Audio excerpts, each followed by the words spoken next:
Ok. Bonjour, bonsoir à tous et à tous. Bienvenue chez Carl Frank, qui est une chaîne de sport qui parle essentiellement de foot, des fois qui parle aussi de basket et aussi d'autres sports. Cette chaîne parle plus précisément du top 5 européen, les 5 meilleures ligues européennes.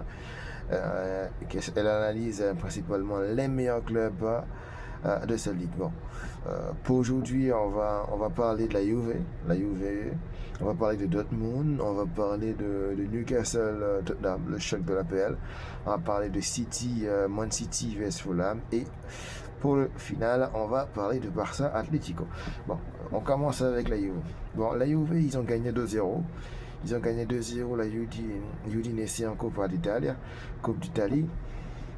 C'est un match plutôt plaisant de la part de la Juve. Il y a Jonathan David qui a marqué son troisième but de la saison. C'est super le mec. 3 buts en 18 matchs. Ah non, c'est nul, c'est catastrophique ce gars. La Juve, ils ont quand même eu beaucoup d'occasions. Ils ont tenté des choses. Et la Udinese aussi leur a posé pas mal de problèmes. Ils avaient gagné aussi leur dernier match en Serie A le week-end. C'était très bien voilà, de leur part. Et puis on va passer à Dortmund. Dortmund, l'éternel second. Ce club a la capacité d'aller chercher Bayern, d'aller faire douter Bayern chaque saison. Mais il se contente du strict minimum. Et ça s'est vu aujourd'hui en Coupe d'Allemagne. Ils ont perdu 1-0. Et vous savez quoi? Avant ce match, je m'étais dit, Dortmund, si ça se trouve, ils vont perdre. Et ça y est, ils ont perdu le mec. Ils ont perdu 1-0 face à Leverkusen. Alors oui, les Leverkusen, ils ont quand même du bon reste. Mais Dortmund, qui est troisième du championnat, il m'attendait à mieux quoi. ADMI, il a tenté. Mais ça n'a pas voulu entrer aujourd'hui. Ça n'a pas voulu entrer. Et Dortmund, voilà. Bon, peut-être aussi que ça va leur donner plus d'opportunités pour mieux se concentrer sur le championnat et aussi la Ligue des Champions. Peut-être, mais aussi bravo à Leverkusen, ils ont sorti Dortmund et ils vont continuer dans cette compétition, peut-être la gagner, on ne sait pas. Bon, maintenant on passe à Man City. Alors là, City vs Fulham 5-4. Alan a marqué son centième but en 111 matchs. Alan Shearer, lui, là, il doit commencer à s'inquiéter. Hein, parce que d'ici 2-3 ans, là, Alan, s'il n'y a pas de blessure grave, il va le dépasser, le mec. Et puis t'as Foden qui enchaîne, qui encore un doublé. Franchement, je suis content pour lui, là. Il se réveille un peu, c'est bien. Voilà, t'as Foden qui marque un but. T'as City qui a joué un match très plaisant. Il y a eu de la tension dans ce match, de l'action, beaucoup d'action. Voilà, c'est du City, c'est du Guardiola, il n'y a rien de étonnant, c'était super. C'était super dans ce match. C'est pour ce genre de match, moi, que j'aime le foot, en fait. Voilà, c'est pour ce genre de match que j'ai appris à aimer le foot. Et c'était vraiment super. Bon, on passe, il y avait aussi le match. Hein, Newcastle vs Tottenham. C'était le match de la journée. Non, je rigole. C'est le jour des matchs classés. Hein. Ils sont tous deux en dehors du top 10. On parle quand même de deux des 7 meilleurs budgets de la PL. Et ils sont en dehors du top 10. Et aujourd'hui, ils font fait les deux. Bon, il y a quelques satisfactions aussi. T'as Romero qui a marqué un doublé. Moi, j'aime bien ces défenseurs-là quand ils marquent comme ça, là. Quand ils font leur job en arrière et aussi ils montent, ils marquent. Le petit Gordon qui a fait un match, plutôt un bon match. Il a marqué ce penalty. Et puis t'as Guimaraes aussi sur une passe de l'Allemand, là, Voldemort. Bon, j'ai peut-être de massacrer ce nom, là. Voilà, le 9 allemand, là. Mais c'est un match plutôt sympathique.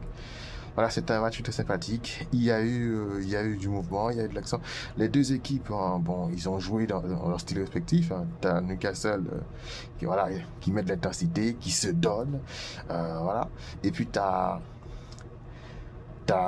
Tottenham qui essaie de jouer son football, qui essaie de produire quelque chose.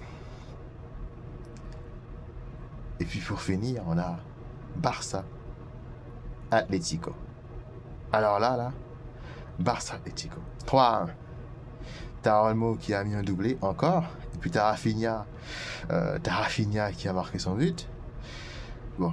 C'est un match qui aurait pu finir de 2 aussi. C'est un match qui aurait pu finir de 2. C'est un match aussi qui aurait pu être sur un score beaucoup plus large en faveur du Barça. Voilà, c'était plutôt un match sympathique. Yamal, il a tenté des trucs. Lewandowski, il a raté un penalty.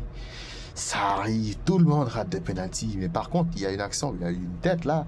Ça aurait dû être but. Si c'est Mbappé qui rate cette tête, ça va. C'est pas un jeu de tête, tout le monde le sait. Mais lui, là, quand même, voilà, c'est pas trop acceptable en fait. Et puis t'as Alvarez dans ce match. Catastrophique, le mec. Il a peut-être fait une action dangereuse, mais après ça, c'est catastrophique, le mec. Atlético, qui a quand même joué, voilà. Cette équipe était plutôt joueuse aujourd'hui. Voilà. Ça m'a un peu surpris, mais en même temps, ils ont encaissé. Ils ont été menés 2-1 très tôt, donc ils ont été obligés de sortir. C'était plutôt sympa de leur part. Ils ont joué, j'ai adoré. Moi, j'aime les équipes joueuses, tu vois. J'aime pas les équipes qui bétonnent. Bon, si tu t'appelles Elche, voilà, t'as un petit budget, je peux comprendre. Voilà, mais voilà, c'était un match comme je les aime. Il y a eu de l'action. Et puis, ce match aussi, c'est peut-être un tournant pour la Liga. C'est vraiment peut-être un tournant pour la Liga. Parce que si demain, le Real s'amuse, à faire un match nul encore, ou pire, ils perdent, ah ben c'est les Catalans qui vont être contents là. Parce que là, on a quand même un Barça qui n'est pas encore à son meilleur niveau. Physiquement, c'est encore fragile et on l'a vu aujourd'hui. Hein? T'as Rafinha qui est sorti, t'as Pedri qui est sorti, Olmo, je crois, vu que lui, il est blessé. Ben, si ce Barça-là, t'arrives pas à lui mettre de la distance, mais qu'est-ce que ça va donner quand ils vont atteindre leur vitesse de croisière? Ça va être catastrophique. Ben, peut-être que ça va se finir comme l'année dernière. 10-15 points d'écart. Moi, je ne le souhaite pas, parce que moi, j'aime quand le championnat prend ça de l'attention, quand ça se joue à la dernière minute, mais peut-être que ça va finir comme ça. Voilà. Ben, c'était tout pour ce match. Bon, là, je viens de vous faire part de mes analyses sur ce match-là. J'espère que ça vous ait plu et surtout, n'oubliez pas de vous abonner. Mettez-y beaucoup de likes. Plus vous y mettez des likes, plus vous allez être heureux dans votre vie. C'est scientifique. Et surtout, merci à vous tous et à demain.